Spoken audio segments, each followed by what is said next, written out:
रविवार 14 डिसेंबर भाजपचे राष्ट्रीय महासचिव अरुण सिंह यांच्या मार्फत एक पत्र जाहीर करण्यात आलं. या पत्रात भाजपचे राष्ट्रीय कार्यकारी अध्यक्ष म्हणून बिहार सरकारमध्ये मंत्री असणाऱ्या नितीन नबीन यांची नियुक्ती केल्याची घोषणा झाली. भाजपची स्थापना झाल्यापासून पहिल्यांदाच असं झालं होतं की राष्ट्रीय अध्यक्षाचा कार्यकाळ संपून देखील इतके दिवस पुढचा अध्यक्ष नियुक्त झाला नाही.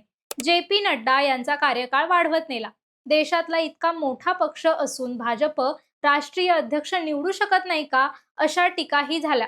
RSS कडून देखील आमच्या हातात असतं तर अध्यक्ष निवडायला इतका वेळ लागला नसता, असं विधान करण्यात आलं. मात्र रविवारी कसलीही चर्चा नसताना, कसल्याही बातम्या नसताना अचानक भाजपच्या गोटातून कार्यकारी अध्यक्षांची घोषणा झाली. अनेक मोठ्या नेत्यांची नावं चर्चेत होती, पण नितीन नबीन यांची नियुक्ती ही सरप्राइझिंग असल्याचं बऱ्याच लोकांचं मत आहे. त्यातही काँग्रेसने रामलीला मैदानावर भाजपच्या विरोधात वोट चोरीच्या विरोधात मोठा मोर्चा बांधला होता. रविवारी माध्यमांमध्ये या विषयाने जागा घेतलीच होती. मात्र अशातच योग्य टायमिंग साधत नितीन नबीन यांच्यासारख्या नवख्या चेहऱ्याला कार्यकारी अध्यक्ष करून भाजपने लाईमलाईट स्वतःवर खेचला. कोण आहेत नितीन नबीन? नितीन नबीन यांच्या नियुक्तीने भाजप नेमकं काय साध्य करेल आणि या सगळ्यात विजय नेमका कोणाचा झाला, विस्ताराने पाहूयात. सगळ्यात आधी नितीन नबीन नेमके कोण आहेत ते पाहूयात. नितीन नबीन हे सध्या बिहार सरकारमध्ये पथनिर्माण आणि नगर विकास विभागाचे मंत्री आहेत. सलग 5 वेळा विधानसभा निवडणुका त्यांनी जिंकल्यात. त्यांचे वडील नवीन किशोर प्रसाद सिन्हा देखील भाजपचे निष्ठावान मानले जायचे. त्यांचा राजकीय वारसा नितीन नबीन हे पुढे चालवतात. याआधी 2021 मध्ये 2024 मध्येही नितीश कुमार यांच्या सरकारच्या काळात मंत्रीपद सांभाळण्याचा त्यांना अनुभव आहे.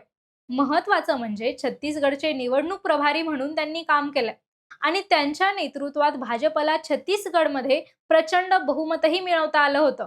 त्यामुळे नितीन नबीन यांच्याकडे फार चर्चेत नसलेलं मात्र प्रभावी नेतृत्व म्हणूनच बघितलं जात आहे. पण भाजप सारख्या मोठ्या पक्षाचं राष्ट्रीय अध्यक्षपद, त्यातही जे पी नड्डा, अमित शहा, नितीन गडकरींसारख्या नेतृत्वांचा वारसा चालवायचा आहे. त्यामुळे शिवराज सिंह चौहान, मनोहरलाल खट्टर, धर्मेंद्र प्रधान अशा मोठ्या नावांची चर्चा होत होती. अशात नितीन नबीन यांची नियुक्ती हे आश्चर्य नाही तर धक्का आहे, असाही एक सूर उमटतोय. त्यामुळे या नियुक्तीमागचा डाव काय आहे ते समजून घेणंही तितकंच महत्वाचं आहे. पहिला मुद्दा असा आहे की आत्ताच बिहारच्या निवडणुका पार पडल्या. भाजपला JDU पेक्षाही जास्त जागा मिळाल्या. तिथेही भाजप मोठा भाऊ झाला. त्यामुळे मुख्यमंत्रीपद भाजप स्वतःकडेच घेईल अशाही चर्चा होत्या. मात्र नितीश कुमारांच्या लोकप्रियतेला तोडीस तोड नेत्याचा अभाव यामुळे भाजपचा डाव बसला नाही, असंही बोललं गेलं. राजकीय जाणकार म्हणतात की भाजप हा फार दूरचा विचार करणारा पक्ष आहे. 100% भाजप या तत्वासाठी बिहारमध्ये भाजप नेतृत्वाची लोकप्रियता वाढवण्यासाठी नितीन नबीन यांच्याकडे ही जबाबदारी सोपवली असेल, अशी ही शक्यता नाकारता येत नाही. दुसरा मुद्दा म्हणजे मोदी ओबीसी समाजातून येतात. मागच्या काही वर्षात भाजपला ओबीसी समाजाचा मोठ्या प्रमाणात पाठिंबा मिळालाय. ओबीसींकडे सत्ता आहे, मात्र उच्चवर्णीय हिंदू हा भाजपचा कोर वोटर मानला जातो. पक्ष काहीच नव्हता तेव्हा ज्या समाजाने साथ दिली त्या उच्चवर्णीय हिंदू समाजाला आता पक्षाला डावलता येणार नाही. त्यामुळे कायस्थ समाजातून येणाऱ्या नितीन नबीन यांच्याकडे कार्यकारी अध्यक्षपद देत भाजपने ओबीसींना सत्ता आणि फॉरवर्डना पक्ष देऊन ओबीसी फॉरवर्ड हे समीकरणही साधलंय. यात तिसरा महत्वाचा मुद्दा आहे तो म्हणजे भाजपने साधलेलं टायमिंग. निवडणूक हेराफेरी आणि मतचोरीच्या विरोधात काँग्रेसकडून मोहीम अजूनच तीव्र केली जात होती. दिल्लीत रामलीला मैदानावर काँग्रेसकडून वोट चोरीच्या मुद्द्यावरून रविवारी भव्य रॅलीही काढली गेली.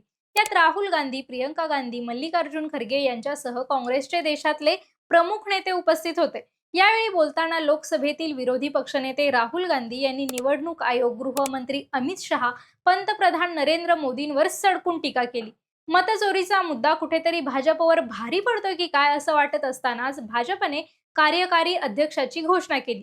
त्यासाठी असं नाव घोषित केलं ज्याची चर्चाही नव्हती. त्यामुळे साहजिकच देशाचं लक्ष लागलं ते नितीन नबीन नेमके कोण आणि त्यांचीच नियुक्ती भाजपने का केली याकडं.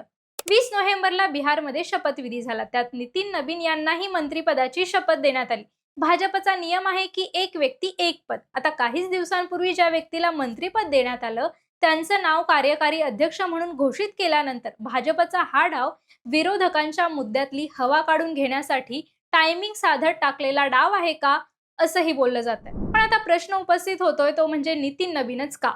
भाजपमध्ये संघटनात्मक ताकदीला फार महत्त्व आहे. नितीन नबीन यांना राष्ट्रीय ओळख अजून मिळाली नसली तरी बिहारमध्ये बूथ, मंडळ, वॉर्ड आणि जिल्हा स्तरापर्यंत मजबूत संघटन हीच नितीन नबीन यांची ताकद असल्याचं मानलं जातं. आगामी काळात नॉर्थ ईस्ट फ्रंट मजबूत करण्यासाठी नितीन नबीन यांच्या याच ताकदीचा फायदा होईल असंही सांगण्यात येतंय. तसंच पुढच्या वर्षी पश्चिम बंगालमध्ये तर 2027ला उत्तर प्रदेशमध्ये विधानसभा निवडणुका आहेत. त्याच पार्श्वभूमीवर पक्षाची धुरा मजबूत खांद्यांवर देणं भाजपसाठी महत्त्वाचं होतं. भाजपमध्ये राष्ट्रीय अध्यक्षपदासाठी आजवर कधी मतदान प्रक्रिया झाली नाही. भाजप आणि संघाचे लोक आपसात विचार करून पक्षहिताचा निर्णय घेतात असं सांगितलं जातं. मात्र मागच्या निवडणुकीपासून भाजप आणि संघात कुठेतरी सुप्त संघर्ष चालू असल्याच्या बातम्या येतात. राष्ट्रीय अध्यक्ष निवडायला इतका उशीर झाला त्याचं एक महत्त्वाचं कारण संघाचे लोक आणि पक्ष नेतृत्व यांच्यात एका नावावर सहमती होत नव्हती हे होतं असंही बोललं जातं. 2009 मध्ये नितीन गडकरी भाजपचे राष्ट्रीय अध्यक्ष झाले होते. राष्ट्रीय राजकारणात गडकरींचं नाव त्यावेळी फार मोठं नव्हतं. मात्र संघाचे जवळचे म्हणून गडकरींचं नाव अध्यक्षपदासाठी फायनल झालं. त्यावेळीही संघाचा भाजपवरचा प्रभाव दिसून आला होता. मात्र आता नितीन नबीन यांच्या बाबतीत बोलायचं झालं तर गडकरींसारखे नितीन नबीन संघाशी जवळीक असणारे आहेत असंही म्हणता येत नाही. मात्र नितीन नबीन हे नरेंद्र मोदी आणि अमित शहांच्या जवळचे आहेत. त्यामुळे नितीन यांच्या नियुक्तीनंतर मोदी शहांनी RSSच्या तुलनेत त्यांच्याकडे अपर हँड असल्याचं दाखवून दिलंय असं बोललं जातंय. शिवाय 2020 पासून JP नड्डा राष्ट्रीय अध्यक्ष होते. मात्र पक्षाची सूत्र ही अमित शहांकडे होती असं बोललं जातं. मागच्या काही काळात अमित शहांचा पक्षावर होल्ड वाढलाय. मोदींनंतर अमित शहा पक्षातले सगळ्यात शक्तिशाली नेते मानले जातात. त्यामुळे राष्ट्रीय अध्यक्ष यासारखं महत्त्वाचं पद कोणाकडेही देऊन संघटनेवरची पकड सुटण्याचा धोका पत्करणं शहांना परवडणारं नाहीये. नितीन नबीन यांची राष्ट्रीय राजकारणात फार ओळख नाही. त्यामुळे मोदी शहांच्या मर्जीशिवाय नितीन नबीन कोणता निर्णय घेणार नाहीत. मात्र असं असलं तरी सध्या नितीन नबीन हे कार्यकारी अध्यक्ष आहेत. आता भाजप त्यांनाच पुढे राष्ट्रीय अध्यक्ष करेल का हा देखील प्रश्न तितकाच महत्त्वाचा आहे. तुम्हाला याबद्दल काय वाटतं? नितीन नबीनच भाजपचे पुढचे राष्ट्रीय अध्यक्ष होतील का? तुमची मतं कमेंटमध्ये कळवा आणि रोखठोक चर्चा या आमच्या YouTube चॅनलला सबस्क्राईब करायला विसरू नका.